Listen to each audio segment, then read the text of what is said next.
107.7 MHz Radio Dakwah As-Sunniyah. Assalamualaikum warahmatullahi wabarakatuh.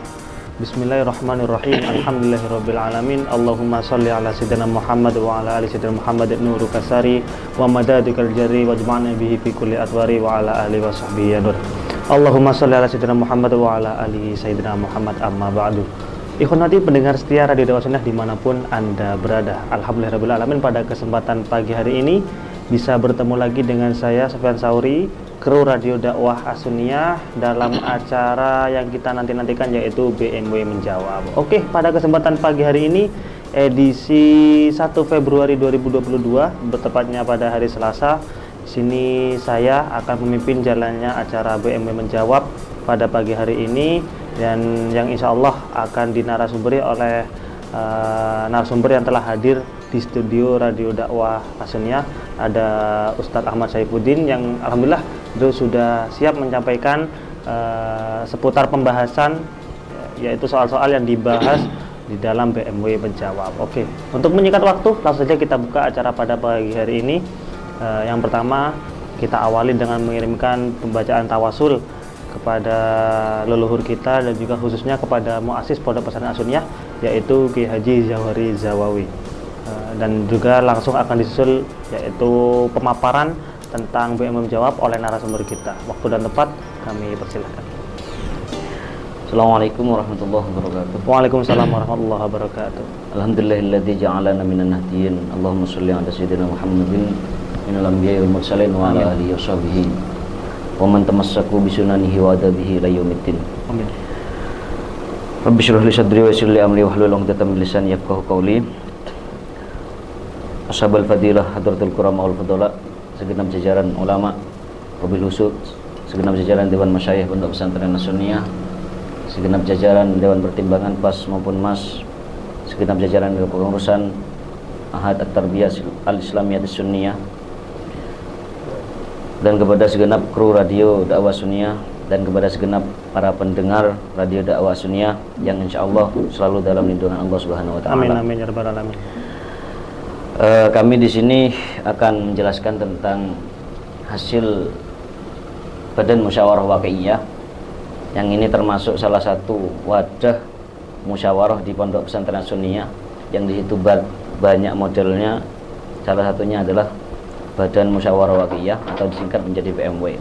Sebelum kami paparkan masalah-masalah yang sudah dibahas di dalam BMW, kita tawasul dulu kepada leluhur kita, wabil khusus kepada pendiri Mahat As-Sunniyah ya Zawhari Zawawi, dengan harapan ilmu yang sudah kita pelajari bersama bermanfaat khususnya bagi diri kami pribadi dan kepada segenap santri. Amin. Umumnya. Amin amin. La hadratin Nabi Mustafa Muhammadin sallallahu alaihi wasallam wa ala alihi wa dzurriyyatihi wa baitihi nadhayatullahum yarhamuhum ya lidraitum jannah summa hususan ila ya Zawhari Zawawi. Ghafarallahu dunubahu wa nafa'ana bihi bi ulumi semua sunnah jami'al anbiya wa muslimin syuhada'i wal awliya as-salihin lama ilamirin wal aimatil arba'atil mujtahidin wa muqallidin fid din wal fuqaha wal muhadditsin wal qurra'il mufassirin sadat sufiyatil muhaqqiqin semua sunnah sultan awliya Syekh Abdul Qadir Jilani barakatil Fatihah. A'udzu billahi minasyaitonir rajim. Bismillahirrahmanirrahim. Alhamdulillahirabbil alamin.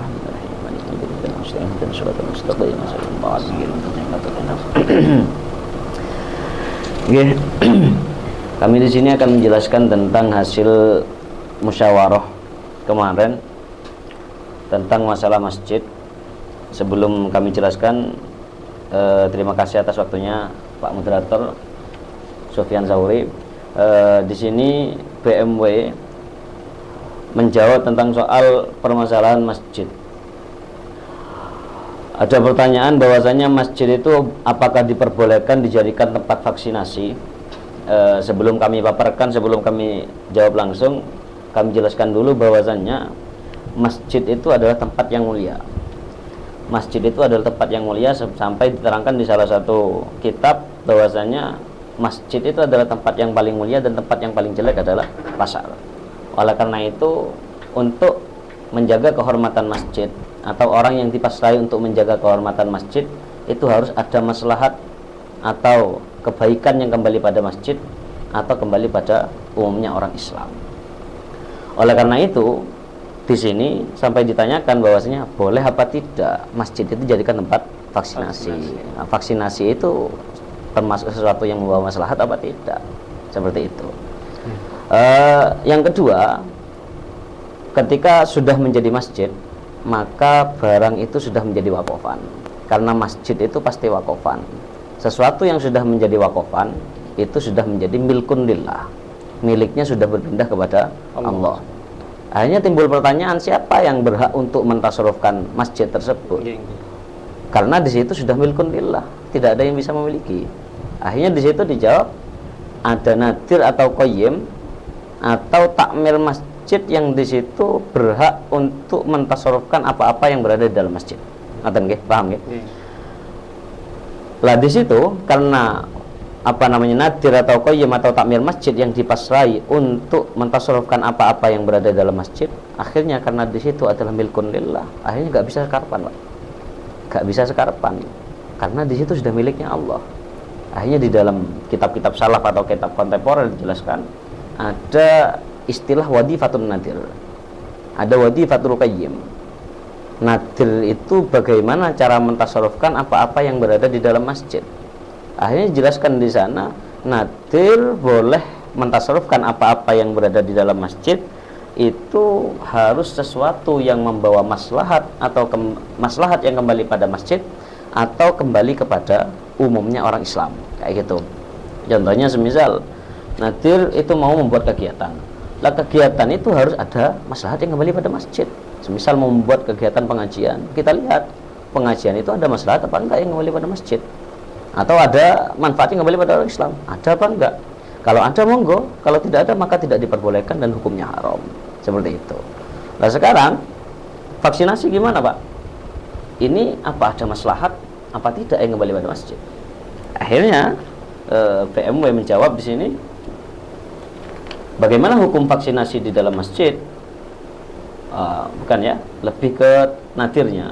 Bagaimana hukum mengalokasikan masjid sebagai tempat vaksinasi? Jadi yang ditanyakan adalah nadir bagaimana mengizinkan, memberikan izin masjid itu dibuat tempat vaksinasi.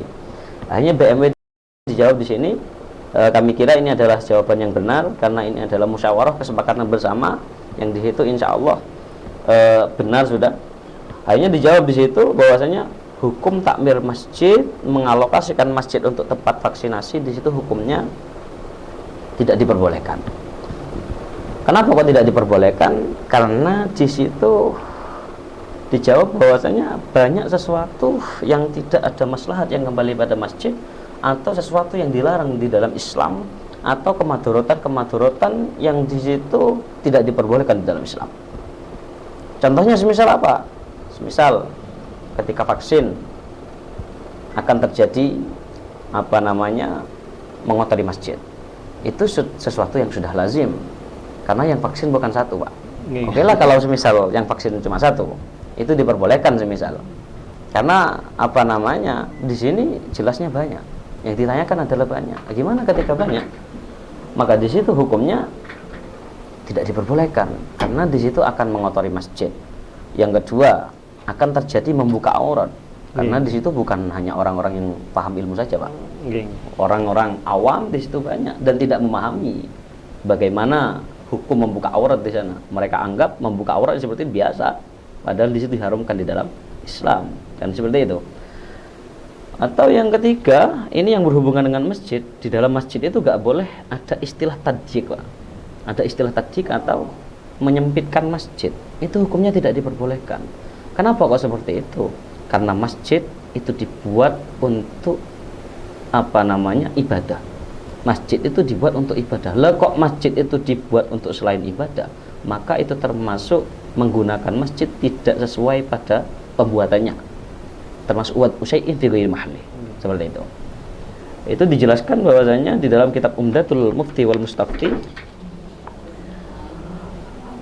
Bismillahirrahmanirrahim.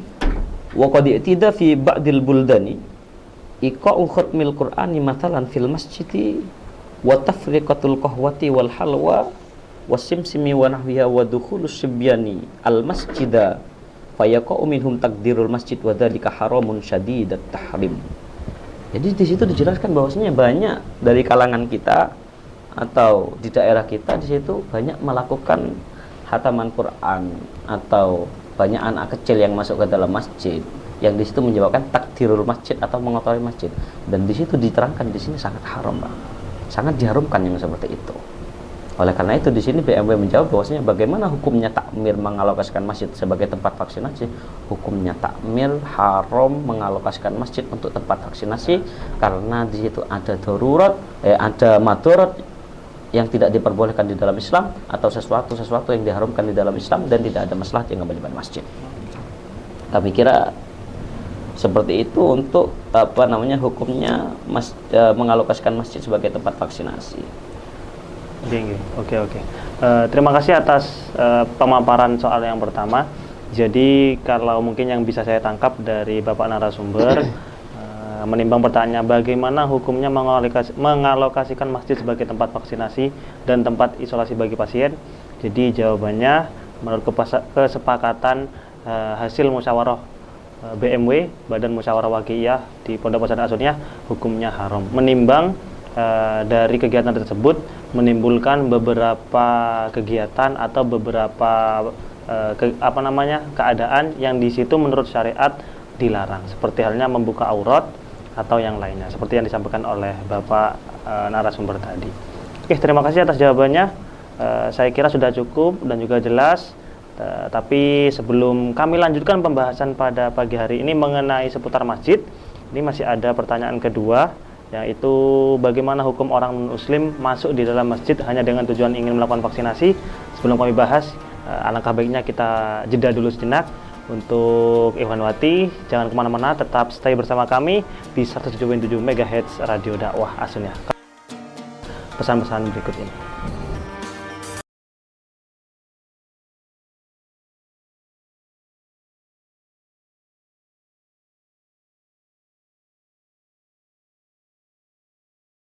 107.7 MHz Radio Dakwah As-Sunniyah. Ikhwanati pendengar setia Radio Dakwah As-Sunniyah dimanapun Anda berada.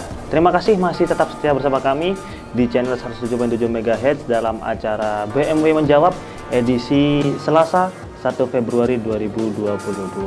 Oke, kita akan lanjutkan pembahasan kita seputar masjid yang telah kita bahas di awal tadi. Tadi kita sudah membahas pertanyaan pertama, yaitu bagaimana hukumnya mengalokasikan masjid sebagai tempat vaksinasi dan tempat isolasi bagi pasien. Untuk selanjutnya kita akan membahas pertanyaan kedua, yaitu bagaimana hukum orang non-muslim masuk di dalam masjid hanya dengan tujuan ingin melakukan vaksin. Tapi sebelum kita membahas soal kedua ini, saya ingin membahas sedikit tentang apa yang jenengan sampaikan tadi, Pak. Itu tentang larangan-larangan yang dilaksanakan di masjid. Seperti halnya itu, saya tadi sempat menyimak sepertinya ada tidak boleh dilaksanakan hataman Al-Quran di masjid itu. Itu bagaimana itu? Apakah memang mutlak melaksanakan kegiatan hataman di masjid itu tidak boleh, atau mungkin yang tidak memperbolehkannya itu ada unsur lain? Bagaimana? Oke, monggo. Gini, sebelum kami jawab itu kita harus paham konsep dasarnya kalau menurut kami itu. Karena konsep dasarnya adalah sesuatu yang boleh dilakukan di luar masjid, maka itu juga boleh dilakukan di dalam masjid.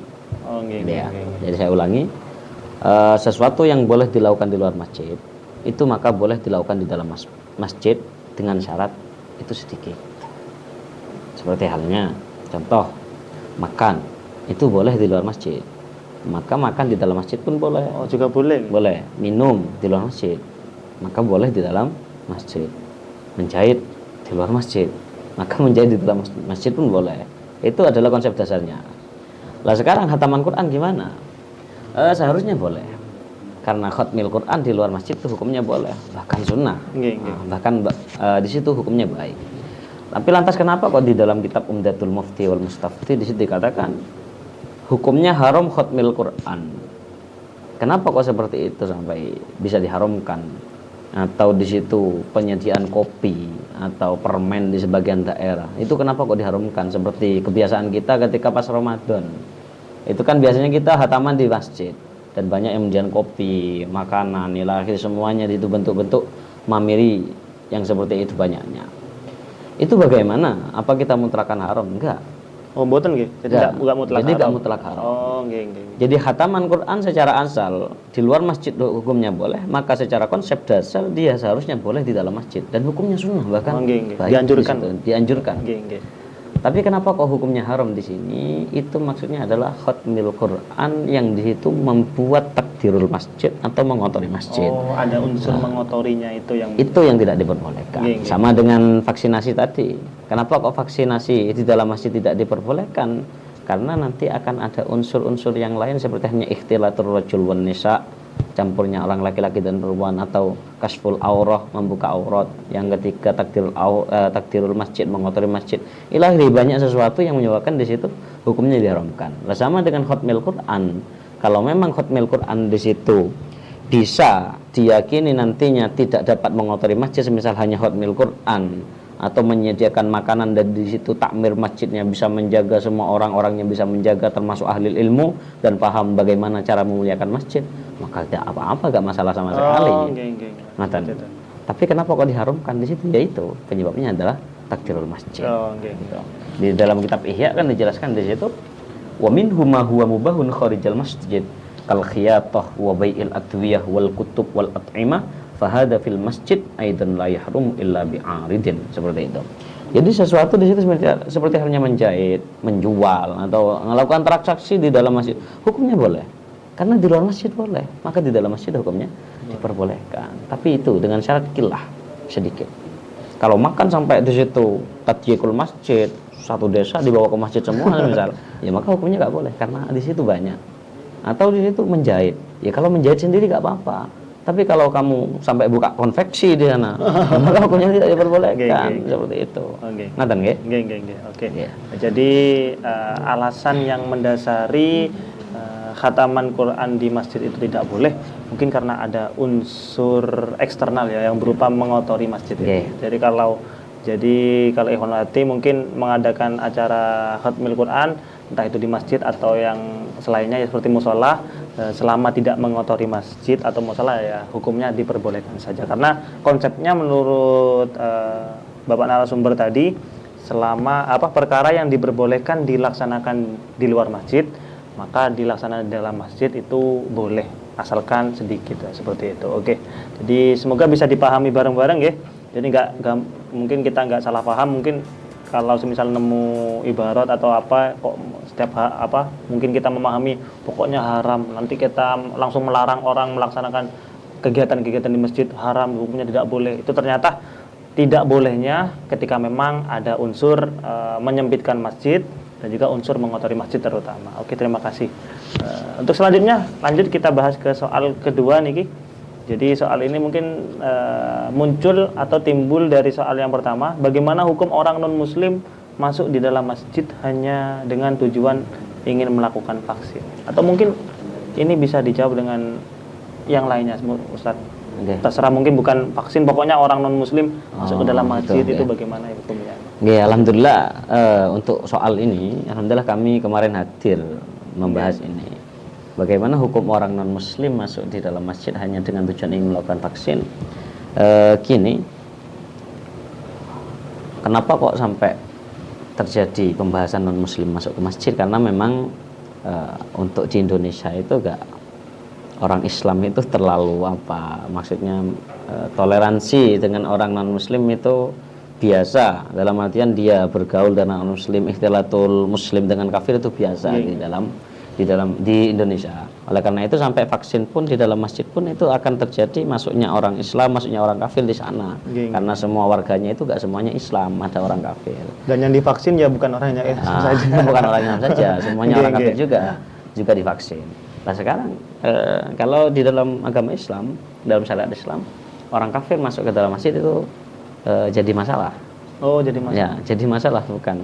Kita lah toleransi, tapi toleransi yang bagus. Dalam artian ada batasan-batasan di dalam Islam yang tidak boleh dilanggar. Semisal saya contohkan seperti ini. Kalau dalam masalah transaksi, monggo kita perbaiki hubungan kita dengan orang kafir, monggo gak apa-apa. Orang yang non muslim, kita transaksi bagus gak apa-apa.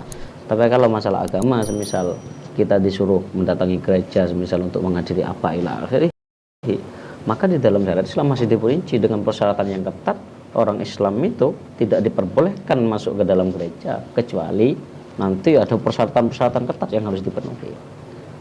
Yang seperti itu. Jadi toleransi itu bukan sekedar ini toleransi, enggak, tapi ada batasan-batasan yang harus diketahui.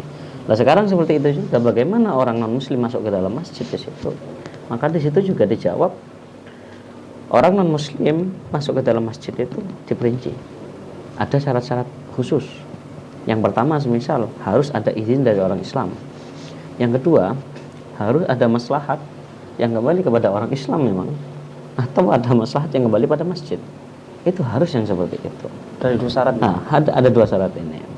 Ketika orang non muslim itu tidak mendapat izin dari orang Islam, maka itu hukumnya tidak diperbolehkan.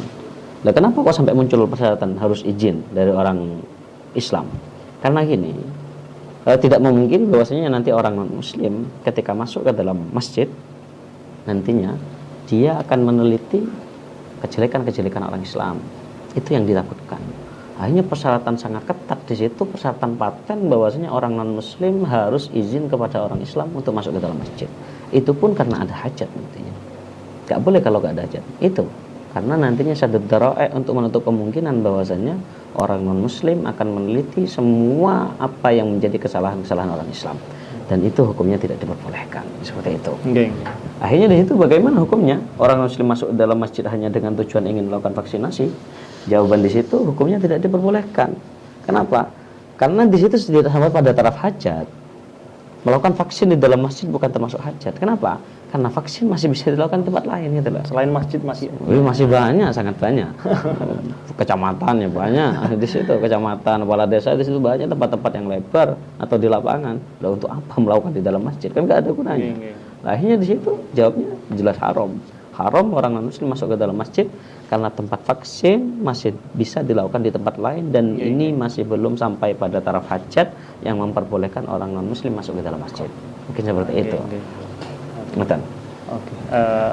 Jadi apakah ini mutlak pokoknya masuk atau memang terkoyiti atau terbatasi dengan konteks vaksin? Jadi kalau vaksin, semisal kegiatan vaksin ini tidak boleh, tapi kalau semisal ya masjid untuk melaksanakan apa itu? Oh gitu Pak.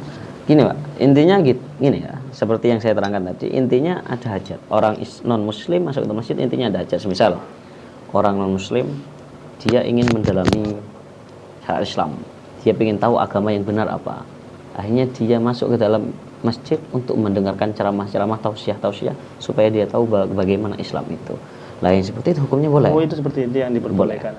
Atau di situ ada sesuatu yang mendesak, misal ada sesuatu yang mendesak yang sekiranya ketika tidak masuk ke dalam masjid tidak bisa, misal anaknya ada dalam masjid dan anaknya mau mati, misal anaknya mau mati dan di situ hanya ada orang non muslim itu yang masuk ke dalam, atau bukan anaknya, sudah orang lain dan di situ keselatan semisal orang lain di dalam masjid dan hanya orang non muslim itu yang tahu, maka gimana?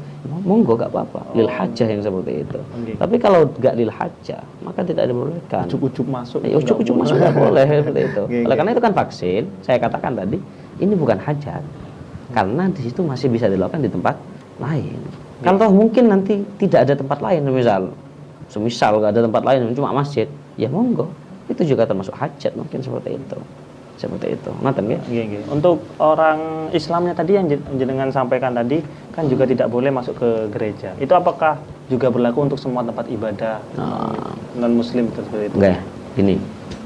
Untuk yang orang Islam masuk ke gereja itu lebih ketat daripada orang non muslim yang masuk ke dalam masjid. Lebih ketat orang Islam? Kalau menurut kami lebih ketat. Oh, Karena hikmahnya menurut kami supaya orang Islam itu gak sekarpan gitu lah. Maksudnya dia masuk ke sana itu akhirnya itu gak sekarpan.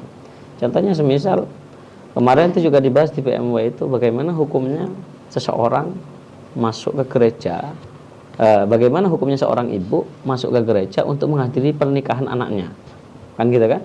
Anaknya nikah dan anaknya itu orang non muslim, dia nikah di dalam gereja, maka bagaimana hukumnya ibu itu menghadiri menghadiri pernikahan anaknya dalam gereja? Maka jawabannya kemarin hukumnya diharamkan, tidak diperbolehkan di situ. Apa persyaratannya? Kenapa kok sampai di situ diharamkan? Karena nanti akan timbul mailul qalbi, atau hati itu akan condong ke agamanya di situ. Oh, itu yang ditakutkan. Iya. Dan itu persyaratannya adalah yang pertama di situ jangan sampai condong ke agamanya orang kafir. Lah ketika itu masuk ke dalam gereja di situ, kok di situ membuat condong dia, maka hukumnya tidak diperbolehkan, bahkan bisa murtad, naudzubillah min dzalik di situ. Gitu. Dan persyaratan lagi kalau orang Islam mau masuk ke dalam tempat ibadah monggo, tapi persyaratannya satu yang tidak mungkin kalau menurut kami itu dilanggar. Apa? Di situ tidak boleh ada patung. Tidak boleh ada patung. Tidak boleh ada patung. Di mana tempat ibadah yang nggak ada patungnya sekarang? Selain masjid pasti ada. Oh, iya, iya, pasti ada di situ. Oleh karena itu kalau menurut kami ini persyaratan yang sangat ketat, karena tidak mungkin orang non muslim itu masuk ke dalam gereja di situ. Paham ya? Karena di situ pasti ada patungnya, kecuali ada hajat lah. Misal ada tukang listrik misal mau membenarkan listrik ada ya monggo nggak apa-apa lil hajah gitu. Jadi nggak terkhusus untuk gereja saja, untuk semua tempat ibadah. Karena alasannya takut orang Islam ini nanti condong ke agama mereka sampai-sampai menimbulkan keluar atau murtad dari agama Islam. Oke. Terima kasih atas pemaparannya dari soal yang nomor 2. Jadi soal yang kedua itu bagaimana hukum orang non muslim masuk di dalam masjid hanya dengan tujuan ingin melakukan vaksin. Jawabannya tidak boleh karena belum mencapai taraf hajat. Dalam artian vaksin bisa dilakukan atau dilaksanakan di tempat yang lain selain masjid. Dan juga tadi ada pertanyaan tambahan atau pembahasan yang sedikit dibahas tadi, kalau orang Islam masuk ke tempat ibadah orang non Islam itu bagaimana hukumnya? Sama-sama tidak boleh, malah lebih lebih tidak boleh, lebih ketat persyaratannya. Tidak boleh karena ditakutkan akan menimbulkan yaitu condongnya orang Islam tersebut terhadap agama lain dan juga nanti akan bisa menimbulkan murtad. Waliyadzubillah. Oke, terima kasih Bapak narasumber atas penjelasannya. Sudah 2 pertanyaan kita bahas pada pagi hari ini dan juga sudah 35 menit kita menemani pagi hari Ikhwanati semua pada edisi Selasa 1 Februari 2022 ya.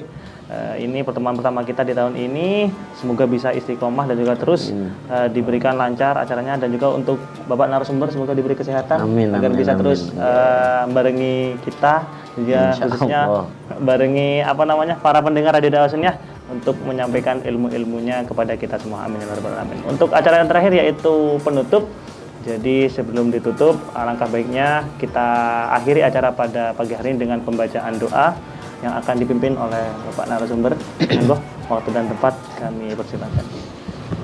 A'udzubillahi minasyaitonir rajim. Bismillahirrahmanirrahim. Alhamdulillahirabbil alamin. Allahumma shalli wa sallim wa kulli ladatina wa ala sayyidina Muhammad wa ala sayyidina Muhammad hamdan syakirin hamdan na'imin tayyiban fi na'amahu yukafi mazida.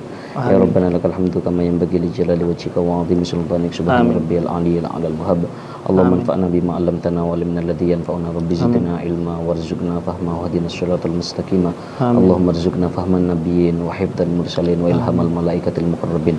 Allahumma ij'alna min ulamaikal amilin wa awliyaikal muqarrabin. Allahumma ij'alna minal mukhlishin. Allahumma ij'alna min ahli ilmi wat tuqa wal wal khair wa la taj'alna min ahli jahli wal kufri wasyarri wat tayr. Rabbana atina fid dunya hasanatan wa fil akhirati hasanatan wa qina adzabannar. Sallallahu ala sayyidina Muhammadin nabiyil ummi wa ala alihi wasallam. Subhana rabbika rabbil izzati amma yasifun wa salamun alal mursalin walhamdulillahi rabbil alamin. Barakatul Fatihah. A'udzu billahi minasyaitonir rajim. Bismillahirrahmanirrahim. Alhamdulillahi rabbil alamin. Oke, dengan berakhirnya bacaan doa dari narasumber kita pada pagi hari ini, berakhir pula acara BMI Menjawab pada pagi hari ini. Saya Muhammad Sofyan Sauri selaku moderator pada pagi hari ini. Mohon maaf apabila dari awal sampai akhir terdapat sesuatu yang kurang berkenan di hati Ikhwanati semua, baik itu secara perkataan, perbuatan atau tingkah laku kami yang kurang berkenan. Dan juga kami ingatkan untuk Ikhwanati terus setia mengikuti kegiatan kami, entah itu BMI Menjawab atau yang lainnya. Pokoknya semua program unggulan kami monggo jangan sampai terlewatkan, selalu tetap setia bersama kami di channel 107.7 MHz Kencong Jember. Akhir kata dari saya mewakili segenap kru yang bertugas di studio Radio Dakwah Sunnah, saya mohon maaf yang sebesar-besarnya. Saya pamit undur diri. Ihdinas siratal mustaqim. Assalamualaikum warahmatullahi wabarakatuh. Waalaikumsalam warahmatullahi wabarakatuh.